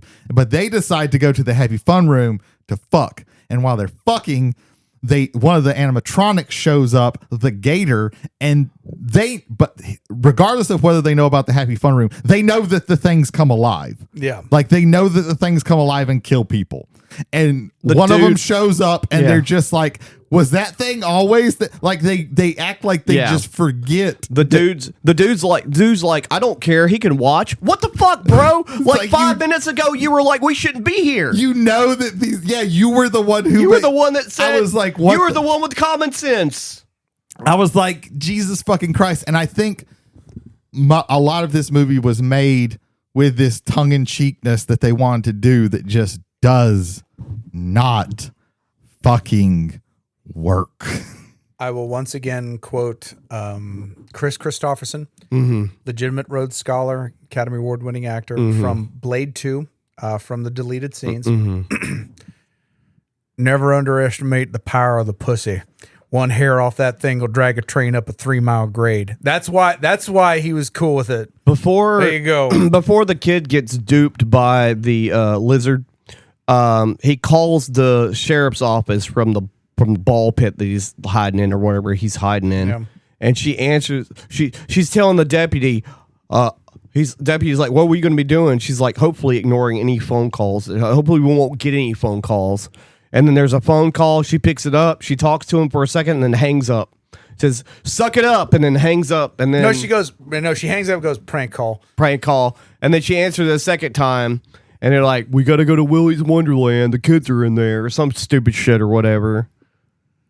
There's a lot of contrivances. And I think it's because, again, they're trying to be this tongue-in-cheek thing, and it's just not, it's not clever enough and it's not fun enough to be tongue-in-cheek.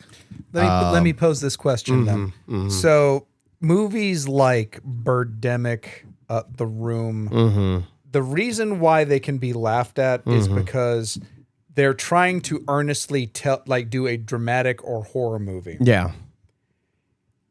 If they had gone the earnest route with this and this turned out bad, could you imagine a world, because you can't prove a negative, but could you imagine a world where this could have been funny bad? Possibly, because that there's moments. That's usually what makes those movies enjoyable. There's moments, but there's things about those movies that this movie does not have. Right. But it's but the constantly like wink wink nudge nudge. Hey, these people are pretty stupid, aren't they? And hey, this is you can't ironically watch Five Nights at Freddy's, right? You can't ironically enjoy mediocrity, which is why it takes a specific bad movie to be so bad it's good. And this movie is not that. And there are a few things that make it to where this is not a so bad it's good movie. Like we've talked about a few of them already, but there's a scene later on where the sheriff gets the deputy to take the girl away or whatever. The deputy handcuffs Nicolas Cage because he's still alive. She's like, why you should have been dead already, why can't you die? And then handcuffs him and leaves him there. And it's crazy because she sees him walking out with animatronic parts. Yeah. And she's like, well, I'll be goddamn. And for a minute there, you're like, oh, well, maybe she realizes that he could just take care of the problem. Nope. Handcuffs Nicolas Cage, puts him in there, and goes, all right, here you go. And then the thing that really, really pissed me, this movie did not piss me off until this part. You get to the scene, and it's just her, and there's Willy, and there's Nick Cage. And she's sitting there, and she's like, I'm sorry, Willy. I'm sorry. We tried, but he wouldn't die. It's like, don't you see that he's killed 6 animatronic things so far? There's literally only Willy left, and you're as far as she knows. And you're scared of Willy for some goddamn reason. What the fuck is going on in this movie right now? Yeah. And then she gets killed, and you're like, yeah. So my part for me, was not that one. So the whole thing is you stay in Willy's Wonderland and clean it. No. You demonic possessed or human Satanist possessing animatronics. Yes. You stay in here, and we'll send them to you, and it won't be a problem. It just Yeah. And then they send the turtle out to kill the girl. Yeah. Except they can't. It's he only kills Will Wheaton, the deputy. Oh yeah. And so, but they can just go out whenever the fuck they want now. Yeah. So they're ignoring the rules too. Right. There are no fucking rules. There are no rules. John Locke is like, this is literally the state of nature. Nothing's illegal. Yeah, it doesn't. Well, the logistics of everything doesn't even make sense because it's okay, so you can't lock them in, they can get out unless you lock them in. I don't know. It's why lock the doors if they're just gonna stay in there because maybe a drifter randomly goes in there and it's bonus food for them. Yeah, great. I don't know. I forgive a lot of movies for a lot of things.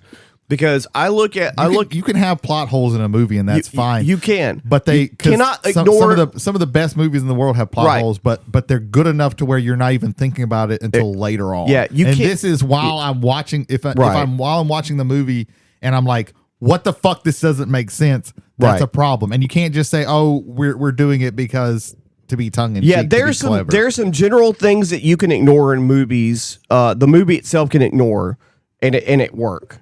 Right. But here's the thing, though. And here's the thing where people maybe misunderstand or misconstrued my opinion about films and filmmaking as far as because I love B movies. I love big budget. I love film and nature.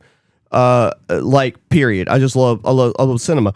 But the thing is this. Movies have to do one thing if they don't do anything at all, and that is adhere to the rules that you put in place within the movie itself, within the story and the plot itself.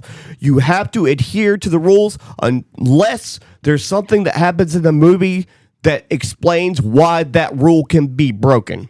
And if you can't adhere to that, if you have major character inconsistencies and plot inconsistencies that defy the rules that your movie has laid out, as you have been explaining to me, the viewer, this whole time, then it fails. Besides anything else, besides mediocrity, low budget, bad acting, script, doesn't matter. If a movie cannot adhere to its own rules that has been put in place for me, the viewer, to understand what the fuck is going on, it's a bad movie. There is one notion of that, and this movie doesn't achieve this. But when a movie breaks its rules, to me, when it works effectively and the most effectively is when it's a complete 180 break of the rules. Sure. And it's explained that you thought you understood what was going on. Yeah. And it wasn't that way. Subverting expectations. It's not even necessarily just subverting it. It's just shocking you immediately with something that you've become accustomed to this one thing, and then we shock you completely on that. Subverting expectations to me is like the whole movie itself from start to finish, and that rarely works. Of all people, Rian Johnson, I think, does it well when it's stuff that he's creating inside of universes he can work in. Not The Last Jedi. Sure. But, that is where it works there. Sure. This, honestly, to me, the movie doesn't set up the rules enough. Yeah. And then it's already starting to just fucking go back and forth. But on it does put some rules in place. Within the characters with what they believe in, like when we were talking about the sex scene and them ignoring the robot being there and knowing the robot can kill them at any point in time. That's an issue for me. Yeah. So I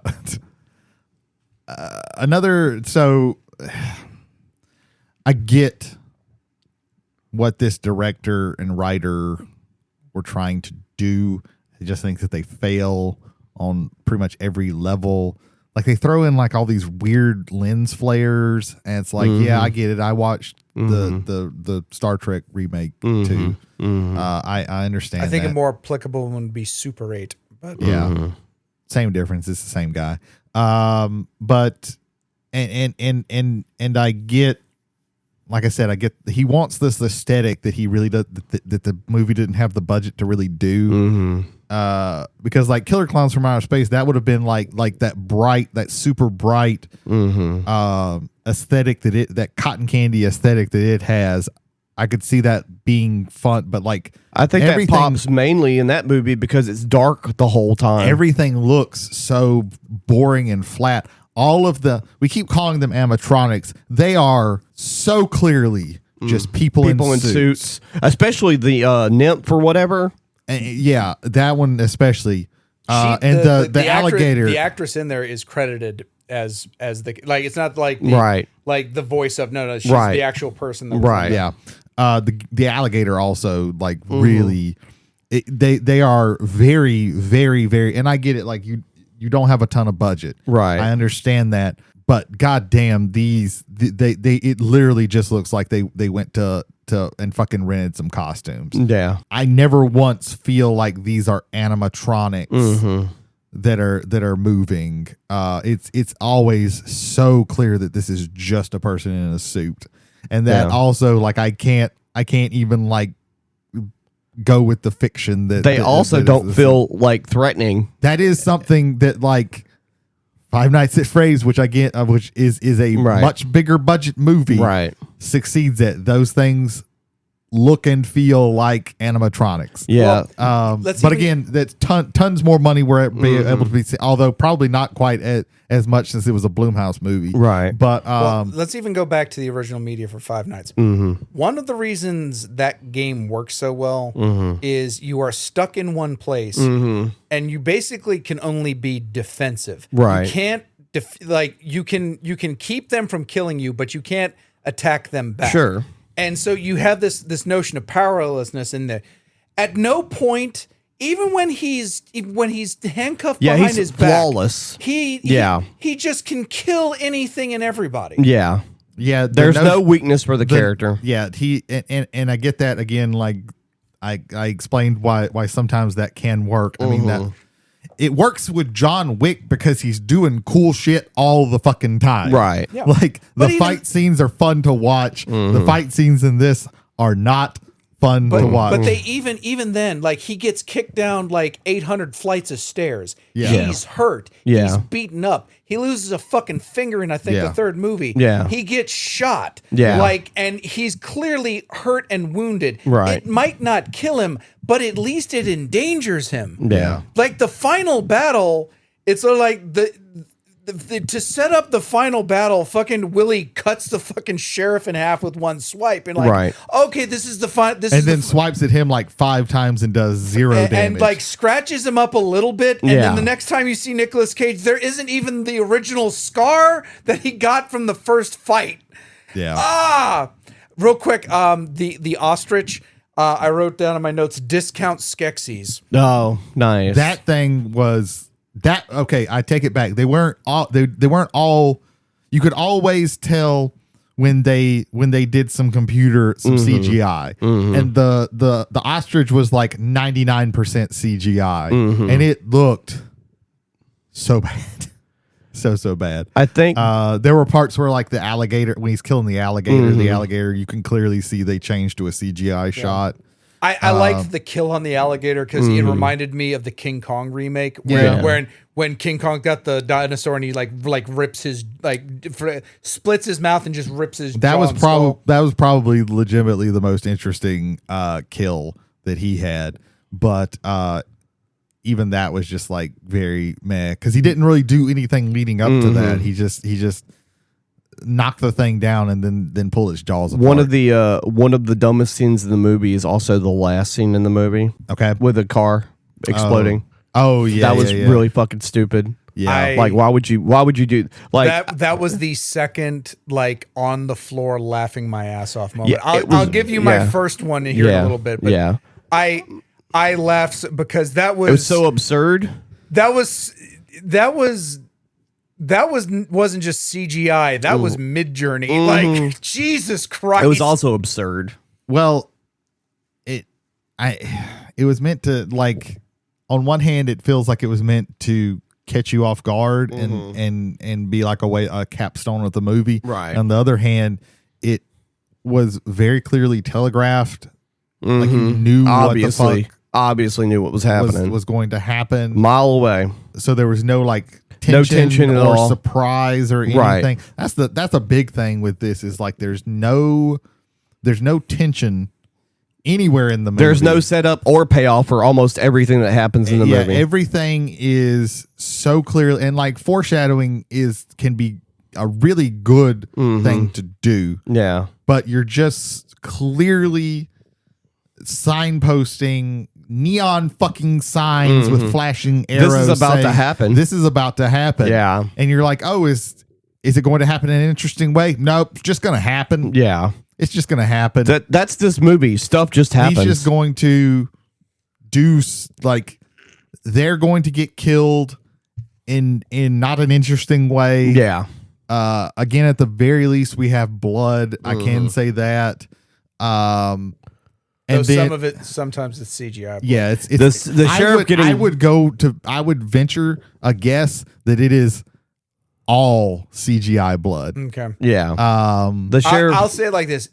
It's most notably CGI blood. There may have been one or two, like not squibs on set, but like they actually had to use fake blood to kind of like do a few So things.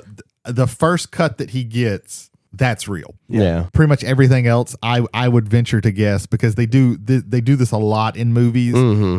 Is just I like just, the part at the beginning where it's the couple and it goes from her screaming to the television, and then they smear marinara all over the television. That wasn't fake blood. That was real tomato sauce. Happy birthday. Yeah, happy birthday. But I can't even remember what my original point was. There was no tension. There was zero tension. There was no tension. No, the only people Because that it were was- in danger. We're going to clearly signpost who is going to die. They are going to die. Then Nicolas Cage is going to step in and fight this thing and not be in any danger and kill it. And also, they're going to be killed. The kids are going to be killed in an uninteresting way. And then Nicolas Cage is going to kill the animatronics in an uninteresting way. There was never any sense of urgency. There was never any tension. There was never any anything that would, like I said, it just, this movie stuff. There wasn't even humor. Yeah. There was you talk about laughing, but that wasn't meant to be I'm falling on the ground because of how stupid it looks. It wasn't. Well, That they attempted at jokes. They attempted at Jesus Christ, I do not remember them even attempting. They fucking attempted jokes. Here's what I saw as them attempted at either jokes or trying to be like Twilight Zone or something like that. When Nick Cage is first in the garage, and the guy starts talking about all the things that are wrong with his car outside of the tires. Okay, this is supposed to be kind of a rib, because people that work in garages are all crooks. And then when he goes to the card, oh no plastic here. We only take cash. Oh yeah. Why do you have an ATM in the corner if the ATM machines never work? Right? We only take cash. The ATM, we don't have internet in this town.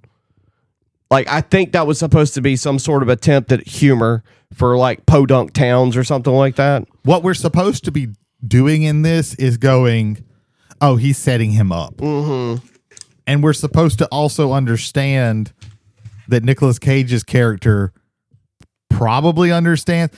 So the problem is with Nicolas Cage's character is that he does some physical acting, but Nicolas Cage, and I think this was how he was directed, because again, I've seen other Nicolas Cage movies where he no matter what he's given, he gives effort, but he also has the ability. He's not undirectable. He takes direction and stuff. I wholeheartedly believe that he was directed to never change his facial expression, because he never does. Right. So because he doesn't talk and he never changes his facial expression, there's only so much that you can actually get from his character. Yeah, the most you Again, see. John Wick is a character who is pretty unstoppable through most of the movies. He gets into some scrapes, but he's never you never feel like he can't handle whatever is put in front of him. But Keanu Reeves, for not having the strongest acting ability, still acts and inflects and has facial expressions and stuff. Nicolas Cage does not in this, and I wholeheartedly believe that was a direction that he was given. Think the only time I remember seeing him change facial expressions is when he's playing pinball. Yeah, and I think that's the point. And that brings up a point for me. Pinball is sex. He has sex when he has pinball. He's really excited playing pinball. There's a point later on in the movie, because he plays it 3 or 4 times, where he's getting his score. He hits the million points on the pinball machine, and during that playthrough, there's some sort of rock and roll song that's playing in his head that you're hearing. But I think they spent three things as far as the majority of their budget in this movie. One was Nicolas Cage. 2. Okay. Are you thinking about a song? 2 was the pinball machine. Okay. 3. Okay, stop. Okay, so the movie's almost over. He has defeated all of the animatronics.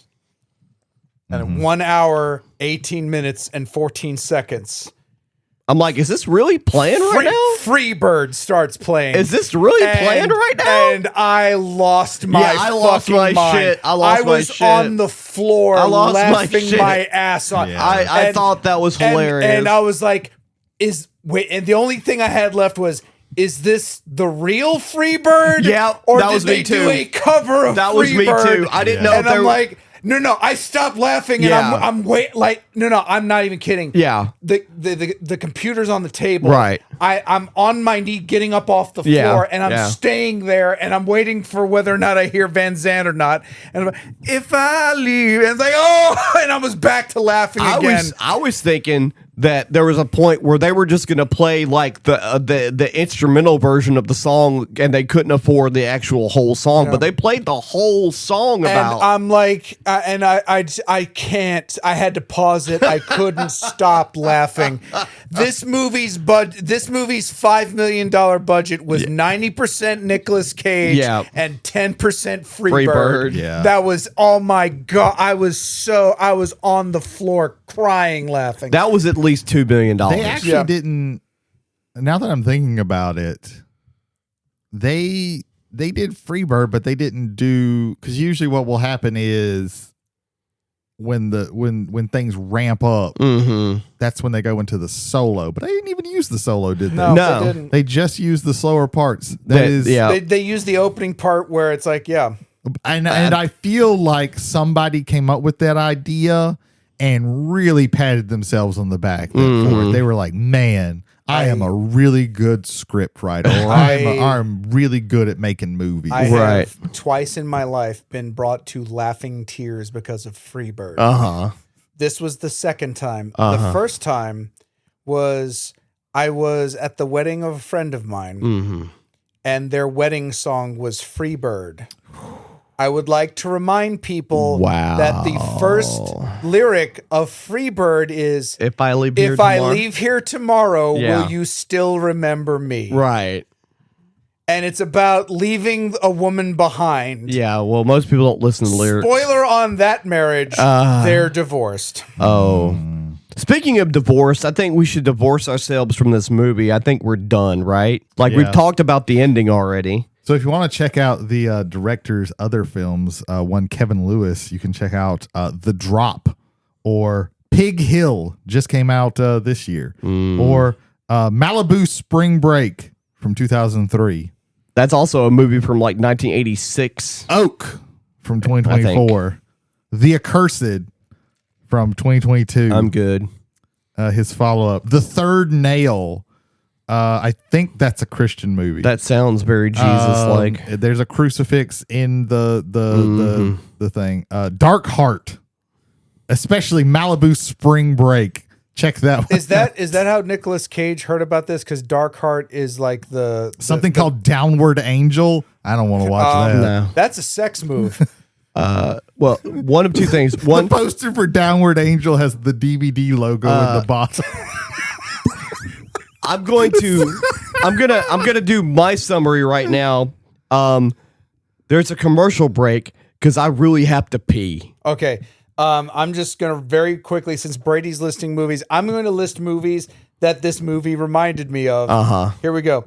Evil Dead, Resident Evil, Silent Hill, The Phantom of the Paradise, American History X, Harmony Korine's Kids, Scooby-Doo, Mandy, Drive Angry, Raising Arizona, 3,000 Miles to Graceland, Chopping Mall, Michael Mann's Heat, the remake of House on Haunted Hill, Rosemary's Baby, Event Horizon, the King Kong remake, the rave scene from the original Blade, Watchmen, GoldenEye, and Yojimbo. You know, outside of Kids and the King Kong remake, I like all of those movies. There you go. The writer G.O. Parsons.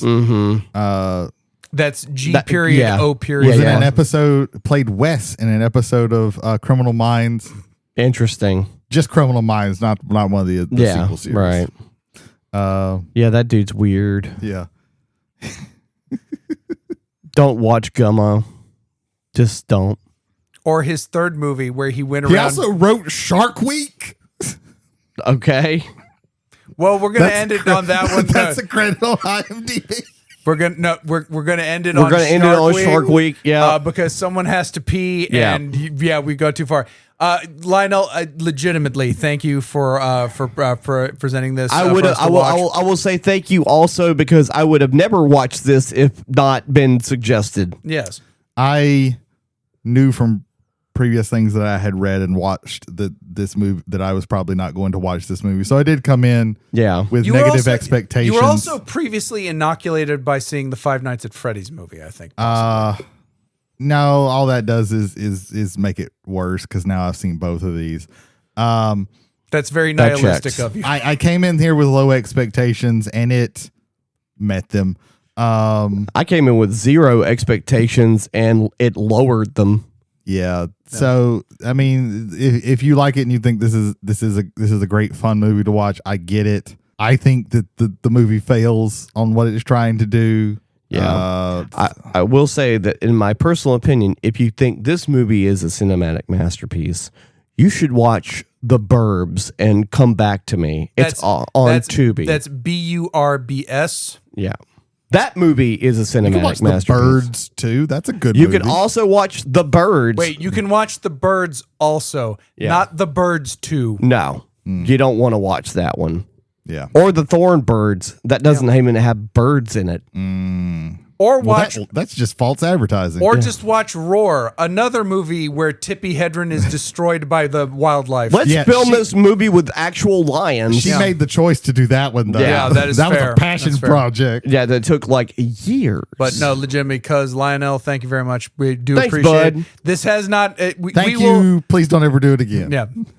No, do it again. Do it again. We had nothing for this week, and we wouldn't have had anything without you doing it. So thank you. I'm going to quote Brady. It was fine.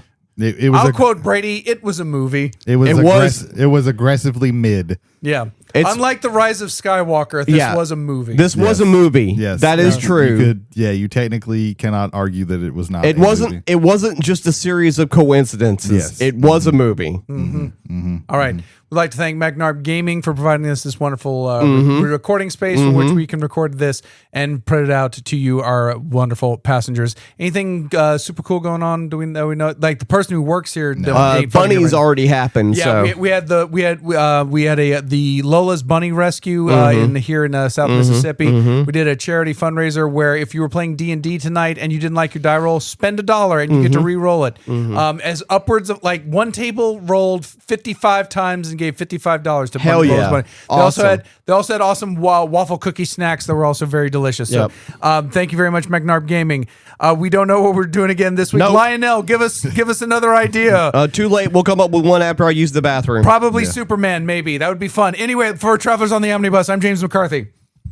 I'm Brady Davis. I'm Jody Kite. It's horror month. We're not doing Superman. Yeah. Let's just watch it while on acid. Nope.